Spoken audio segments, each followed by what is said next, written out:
Bonjour à tout le monde. Aujourd'hui, je voulais vous faire un tour de mon véhicule camperisé. Ça, c'est un Piaggio Porter et c'est probablement un des véhicules plus petits qu'on peut aménager.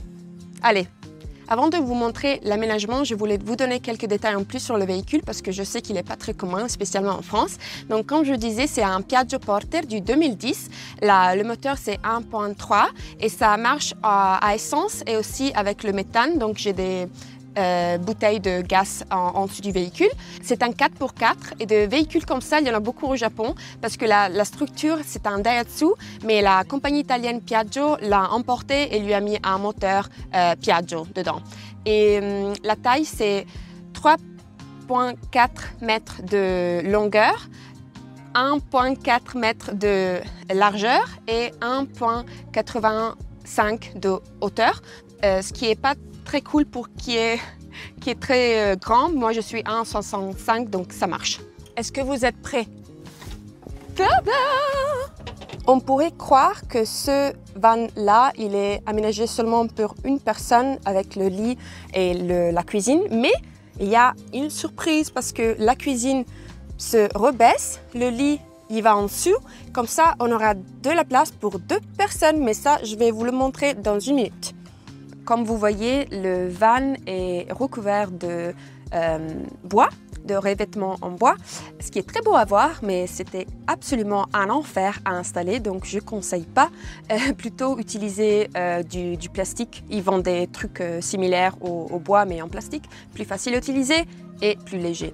L'entièreté du van est isolée. J'ai utilisé des panneaux isolants en polyuréthane pour le sol et pour les côtés.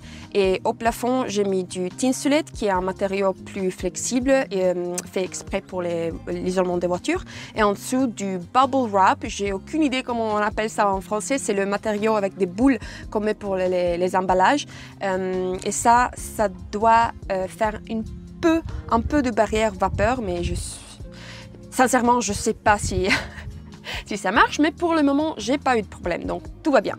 J'ai oublié de dire, mais je suis sûre que vous l'avez compris, que le français, c'est pas ma première langue, donc excusez mes fautes. La cuisine est petite, mais il y a tout ce qu'il faut. J'ai un lavabo, ce qui est très important pour moi, pour me brosser les dents, pour me laver les mains, et spécialement si je suis dans un endroit où je peux pas aller dehors, dans une ville par exemple, ou s'il pleut. Et le lavabo est fait avec un bol pour la salade et il est connecté à un jerrycan pour l'eau sale en dessous. Et pour le propre, j'utilise tout simplement un distributeur savon. Je sais, c'est très rudimental, mais ça marche. En dessous de la cuisine, j'ai un tout petit peu de rangement pour mettre les choses à manger et les trucs pour la cuisine. J'ai aussi un jerrycan pour l'eau avec un robinet, ce qui est super pratique pour faire la vaisselle. J'ai aussi, bien sûr, une petite cuisinière à gaz. Celle-là, elle est de la marque Camping Gas et elle est un peu grande pour la taille du véhicule, mais elle est très pratique parce qu'elle utilise des bouteilles qui sont facilement repérables partout en Europe.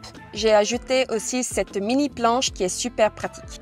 Comme vous pouvez l'imaginer, vu la taille du véhicule, il n'y a pas énormément de rangement, mais quand même, j'ai une banquette à l'arrière des sièges où je tiens mes bidons de l'eau et d'autres trucs que je n'ai pas besoin de sortir souvent.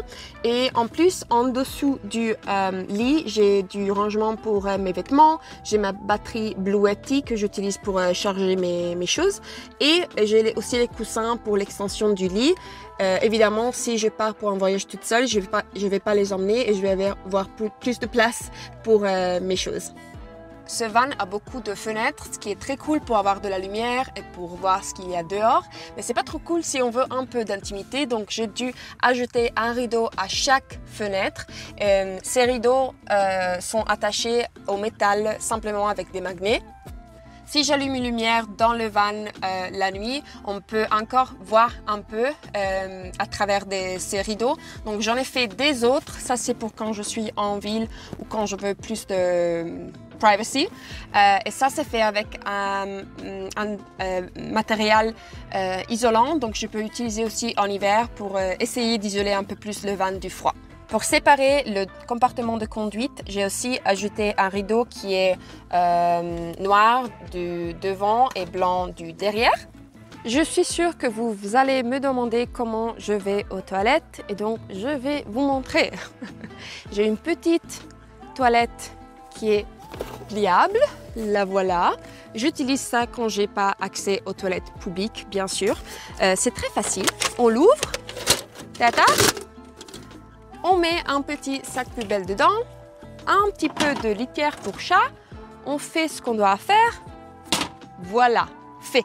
Si j'ai besoin de prendre une douche, c'est super simple. J'ai un conteneur d'eau. Voilà, qui a un petit tuyau là. Et je peux l'attacher sur la porte arrière du van. Voilà.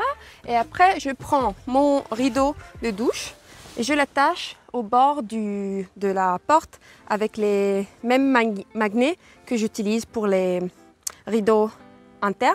Et comme ça, j'ai un petit espace où je peux prendre ma douche en toute tranquillité. Avant de vous montrer le lit, je voulais aussi mentionner que tout l'aménagement est amovible avec seulement l'utilisation des mains. Il n'y a pas besoin de perceuse électrique parce que j'ai utilisé des vis à papillons qu'on peut tout simplement tourner. Et ça me prend plus ou moins 10-15 minutes pour enlever et remettre l'aménagement parce que d'habitude, pendant l'année, j'utilise ces véhicules pour le transport de plein de choses, de bois, de matériaux. Et donc, j'ai besoin de l'espace. Et quand je vais en voyage, je rajoute tout et ça me prend vraiment pas de temps. Pour faire du lit, un lit plus grand, tout ce qu'il faut faire, c'est d'enlever les 4 vis qui gardent la cuisine debout. Et la cuisine va se rabaisser.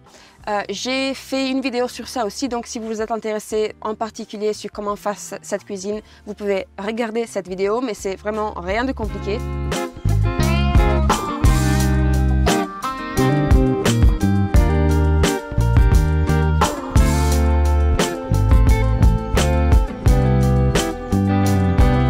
Et voilà, un lit double et une cuisine dans un des vans les plus petits au monde. Incroyable!